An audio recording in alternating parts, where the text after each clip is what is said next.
Now that we understand a little bit more about decimals and about tenths, we are going to learn how to expand decimals and to find the values of decimals when we are given a number.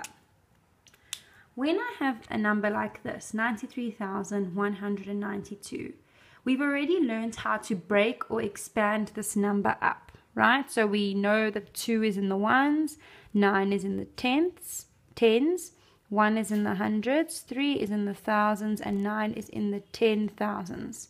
So if I'm going to break this number up, I'm going to say 90,000, because it's the 10,000s, plus 3, there's 3 spaces, so 3,000, plus 1, there's 2 spaces and 1's in the hundreds, so 100, plus 90, plus 2. Right, so we know when we have a whole number, how to break the number up. Now, when we have decimals, it's not very different. We do the exact same thing.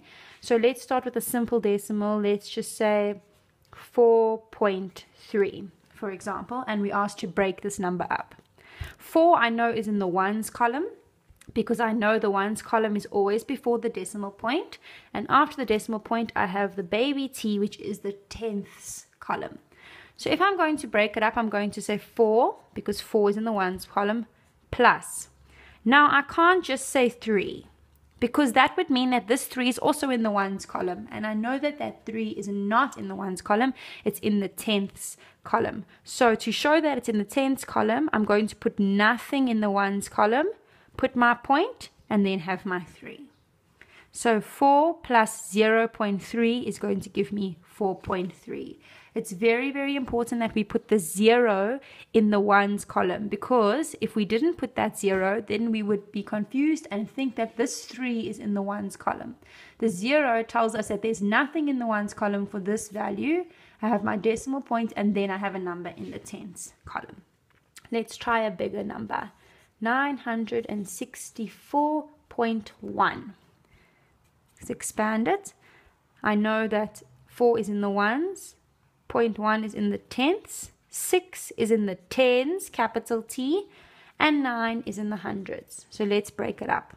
9 hundreds, so I have 900, plus 6 tens, so 60, plus 4 ones, so plus 4, plus I have my 1 is in the tenths column, so I have to say 0.1.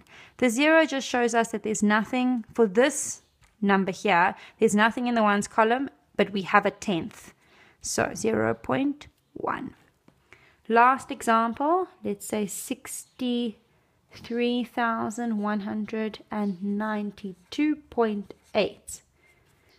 Okay, 2 is in the ones, 8 is in the tenths, 9 is in the tens, 1 is in the hundreds, 3 is in the thousands, and 6 I know is in the 10,000. So let's break this number up.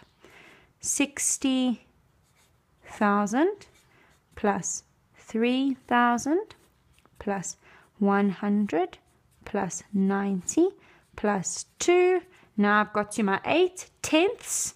I can't just put an 8 because it's not in the ones column, it's in the tenths column, 0.8. Right, so that's how we would break up a number with a decimal. Remember, the 0 is very important when we are trying to write down the value in the tenths column. Right, we can also be given questions where we're given a decimal like this, 96.3, and we have to find the value of each of the digits. So for example, if I have to find the value of the 6, 6 is in the ones column, so the value is 6. The value of 9, 9 is in the tens column, so I have 9 tens, which means I have 90. Right, now 3 I know is in the tenths column, so the value of 3 is not, there's nothing, we can't just say 3 because then it would be 3, it would be in the ones column, and it's not, 0.3.